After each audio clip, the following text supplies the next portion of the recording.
کہ اس نے تمہارے لیے تمہارے ہی جنس کی عورتیں پیدا کی تاکہ ان کی طرف مائل ہو کر سکون حاصل کرو، اور تم میں محبت اور مہربانی پیدا کی۔ بلا شبہ اس میں ان لوگوں کے لیے نشانیاں ہیں جو غور و فکر کرتے ہیں۔ نکاح اسلام کی نظر میں ایک عبادت ہے، نیکی کمانے کا ایک ذریعہ ہے، ایمان مکمل کرنے کا ایک ذریعہ ہے۔ نبی اکرم صلی اللہ علیہ وسلم نے فرمایا، بندہ جب نکاح کر لیتا ہے تو اس کا آدھا دین مکمل ہو جاتا ہے۔ اب باقی ماندہ آدھے دین کے بارے میں اسے اللہ سے ڈرتے رہنا چاہیے۔ نبی صلی اللہ علیہ وسلم نے فرمایا، دنیا ایک متاع ہے، فائدے کی چیز ہے، پونجی ہے، اور دنیا کی سب سے بہترین متاع نیک بیوی ہے، یعنی دنیا کی سب سے بہترین چیز نیک بیوی۔ ہمارے ہاں عموماً شادیاں جس طریقے پر ہوتی ہیں اس میں وقت کا بھی ضیاع ہوتا ہے، پیسے کا بھی ضیاع ہوتا ہے، اور ایک بھیڑ جمع ہوتی ہے اور بکھر جاتی ہے۔ انجوائمنٹ صرف کپڑے اور کھانے تک رہ گئی ہے، گویا اپنی صرف جسمانی ضروریات کو پورا کرنا اور صرف مٹیریلسٹک اپروچ کی حد تک خوشی کا تصور ہونا اب مسلمانوں میں باقی رہ گیا ہے، جبکہ کوئی خوشی اس وقت تک پوری خوشی ہو نہیں سکتی جب تک انسان کی روح بھی خوش نہ ہو، اور کوئی روح اللہ کے ذکر کے بغیر خوش ہو نہیں سکتی۔ تو اس لیے اس شادی میں اللہ کے ذکر کے ساتھ ساتھ کچھ باتیں بھی نہیں سیکھیں گے انشاءاللہ، یعنی خوشی کا اظہار بھی ہو اور اس کے ساتھ ساتھ اچھی اچھی نصیحتیں بھی ہوں جو دلہن کو اور اس کی بہت سی دوستوں اور سہیلیوں کو بھی کام آئے انشاءاللہ، جو بھی شریک ہونے والے ہیں۔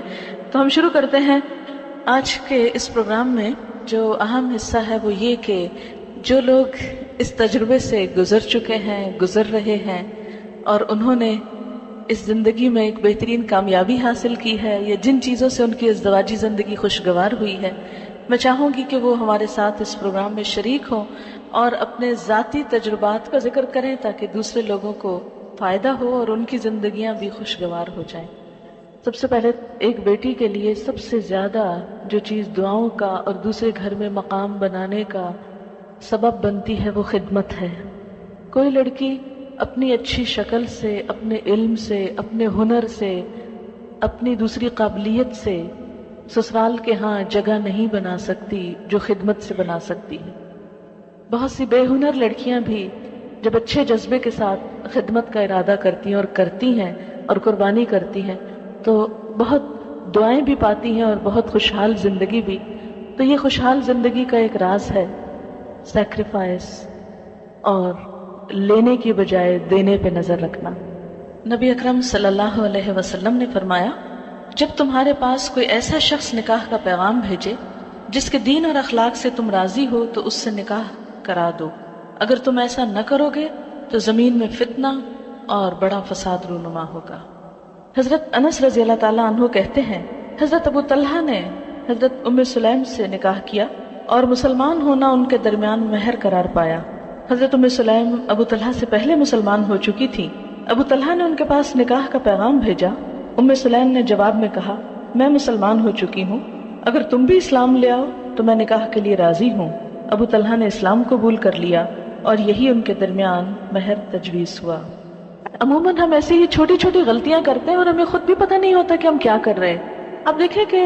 عموماً ڈفرینس آف اوپینین اس لیے نہیں ہوتا کہ ہم ایک دوسرے کو ڈس لائک کر رہے ہوتے ہیں یا ہماری کوئی عداوت ہوتی ہے ایک دوسرے کے ساتھ۔ وہ چونکہ سیٹ اپ مختلف ہوتا ہے، گھروں کی روٹین مختلف ہوتی ہے، لائف سٹائل مختلف ہوتا ہے، تو قدرتی طور پر جب آپ ایک دھارے سے آئے، دوسرا دوسرے سے آئے، جب وہ اکٹھے ہوں گے تو کچھ چیزیں مختلف ہوں گی اور ان میں اختلاف کا پیدا ہونا بالکل نیچرل ہے۔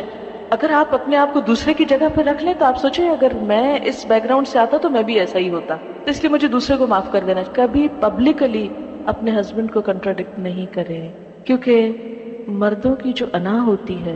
مردوں کی جو خودداری ہوتی ہے، ان کو جو اللہ نے وَلِلرِّجَالِ عَلَيْهِنَّ دَرَجَةٌ کہ مردوں کے لیے ان عورتوں پر ایک درجہ ہے، وہ جو اتھارٹی والا ہے اس کو چیلنج نہیں کریں کبھی۔ اس کو چیلنج کر کے خود آپ نقصان اٹھائیں گے۔ اس کو وہیں رہنے دیں، اس کو برقرار رکھیں، وہ آپ کے فائدے کا بھی ہے اور اگر اس معاملے میں اس نصیحت پر عمل ہو جائے کہ ٹھیک ہے اختلاف بھی ہو گئے، آپس میں محبت سے بھی انسان ایک دوسرے سے جھگڑتا ہے، روٹتا ہے، سب کچھ چلتا ہے، ایک نیچرل لائف کی علامت ہے، لیکن لوگوں کے سامنے نہیں، کیونکہ شوہر اپنی بے عزتی کو ہمیشہ دل میں رکھ لیتے ہیں اور پھر جگہ جگہ انتقام لیتے ہیں اور زندگی تلخ کر دیتے ہیں۔ اس لیے ایک کڑوا کہ عورتوں کے ساتھ بھلے طریقے سے زندگی بسر کرو، معروف طریقے سے زندگی بسر کرو، عمدہ طریقے سے زندگی بسر کرو۔ حجۃ الوداع کے موقع پر نبی صلی اللہ علیہ وسلم نے خطبہ دیتے ہوئے فرمایا کہ یاد رکھو کہ تم پر تمہاری بیویوں کے کچھ حقوق ہیں اور تمہارے کچھ حقوق ان پر ہیں، وہ تمہارے پاس قیدیوں کی طرح، یعنی ایک عورت جب اپنے گھر بار کو، اپنے والدین کو، اپنے رشتہ داروں کو چھوڑ کر شادی کے بعد شوہر کے گھر میں آ جاتی ہے تو وہ ایک طرح سے شوہر پر ڈیپینڈنٹ ہوتی ہے اور شوہر کی ذمہ داری میں ہوتی ہے، تو شوہر کو یہ تعلیم دی گئی کہ وہ اس کے ساتھ احسان کا معاملہ کرے، اور اس میں سب سے پہلی ذمہ داری جو شوہر پر آتی ہے وہ یہ ہے کہ بیوی پر خرچ کرے، بیوی کے نان نفقے کا ذمہ دار ہو۔ اللہ تعالیٰ نے مرد کو قوام بنایا اور اس کی بنیادی وجہ بھی یہ بتائی کہ وہ بیوی پر خرچ کرتا ہے۔ قرآن پاک میں سورۃ النساء میں اللہ تعالیٰ فرماتے ہیں الرجال قوامون علی النساء بما فضل اللہ به بعضهم علی بعض وبما انفقوا من اموالهم فالصالحات قانتات حافظات للغیب بما حفظ اللہ،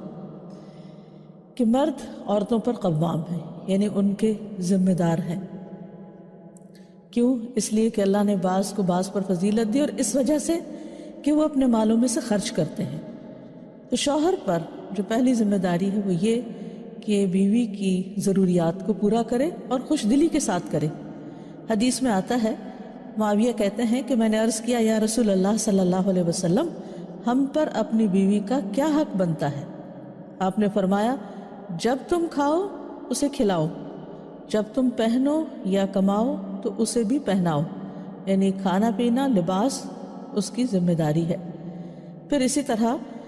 عبداللہ بن عمرو رضی اللہ عنہ کہتے ہیں، اور یہ صحیح مسلم کی حدیث ہے، کہ رسول اللہ صلی اللہ علیہ وسلم نے فرمایا آدمی کو ہلاک کرنے کے لیے اتنا ہی گناہ کافی ہے کہ جس کا خرچ اس کے ذمے ہے اسے خرچ نہ دے، یعنی اس کے بارے میں اس سے پوچھ بھی ہوگی مرد سے، اور یہ اس کے لیے نقصان دہ ہے اگر وہ اپنی ذمہ داری کو پورا نہیں کرتا۔ صحیح ترغیب و ترہیب کی ایک حدیث میں آتا ہے، معاذ رضی اللہ عنہ سے روایت ہے کہ رسول اللہ صلی اللہ علیہ وسلم نے مجھے وصیت کی، یعنی تاکید کی کہ اپنی استطاعت کے مطابق اپنے اہل و عیال پر خرچ کرو، یعنی جتنا تم کر سکتے ہو۔ ظاہر ہے جس کے پاس زیادہ ہوگا وہ زیادہ دے گا، جس کے پاس کم ہے وہ کم دے گا، لیکن بہرحال اسے یہ ذمہ داری پوری کرنی ہے۔ آپ صلی اللہ علیہ وسلم نے اس کے علاوہ جو شوہروں کو تاکید کی ہے وہ ہے اپنے گھر والوں کے لیے اور خصوصاً بیوی کے لیے سب سے بہترین سلوک کی۔ حضرت عائشہ کہتی ہیں کہ نبی صلی اللہ علیہ وسلم نے فرمایا خیرکم خیرکم لأہلہ وأنا خیرکم لأہلی، تم میں سے بہترین شخص وہ ہے جو اپنے اہل و عیال کے لیے سب سے اچھا ہو، اور میں تم میں سب سے زیادہ اپنے اہل و عیال کے لیے اچھا ہوں۔ یعنی ایک انسان کے اخلاق کا معیار یہ نہیں کہ وہ باہر اپنے دوستوں کے ساتھ کیسا ہے یا سوسائٹی میں وہ کیسے موو کرتا ہے اور لوگ اس کے بارے میں کیا کہتے ہیں، بلکہ اس کے بہترین ہونے کا اندازہ اس بات سے لگایا جائے گا کہ وہ اپنے گھر میں کیا کرتا ہے، اپنی بیوی کے ساتھ کیسا سلوک کرتا ہے، کیا بیوی اس کے اچھے اخلاق یا با اخلاق انسان ہونے کی گواہی دیتی ہے؟ یعنی سب سے بڑی گواہی اس کے گھر سے ہوگی اس کے اخلاق کی۔ تو اس لیے انسان کو کوشش کرتے ہوئے اور پوری توجہ کے ساتھ اس معاملے کو لینا ہوگا، اور اس کے لیے ظاہر ہے کہ اچھے اخلاق کا مظاہرہ کرنے کے لیے صبر و تحمل بھی چاہیے اور اپنے بعض جذبات کی قربانی بھی چاہیے، اور اپنی ذمہ داریاں ادا کرتے ہوئے جیسے شوہر کے اوپر بیوی کی تعلیم و تربیت اور اس کے دین کی ذمہ داری بھی ہے، تو بہت سی کوتاہیاں بھی دوسری طرف سے سامنے آ سکتی ہیں، لیکن ان تمام معاملات کو حسن سلوک کے ساتھ انجام دینے کی تعلیم دی گئی ہے۔ اور اس کے لیے نبی صلی اللہ علیہ وسلم نے فرمایا، صحیح مسلم کی یہ روایت بھی ہے کہ کوئی مومن کسی مومن عورت سے بغض نہ رکھے، یعنی اپنی بیوی کے ساتھ بغض نہ رکھے، اس کے لیے دل میں کوئی گرجز نہ رکھے۔ اگر عورت کی ایک عادت اس کو ناپسند ہوگی تو کوئی دوسری عادت پسندیدہ بھی ہوگی، یعنی اس کے صرف نیگیٹو پہلوؤں پہ یا اس کی منفی عادات اور بری عادات پر ہی نظر نہ رکھے یا کمزوریوں پر ہی توجہ نہ رکھے، بلکہ یہ بھی دیکھے کہ وہ اس کے اندر اچھائیاں کیسی ہیں یا اس کے اندر خوبیاں کون سی ہیں۔ آپ صلی اللہ علیہ وسلم نے فرمایا، اور یہ سنن ترمذی کی روایت ہے، کہ ایمان کے لحاظ سے کامل مومن وہ ہیں جو اخلاق میں سب سے اچھے ہیں،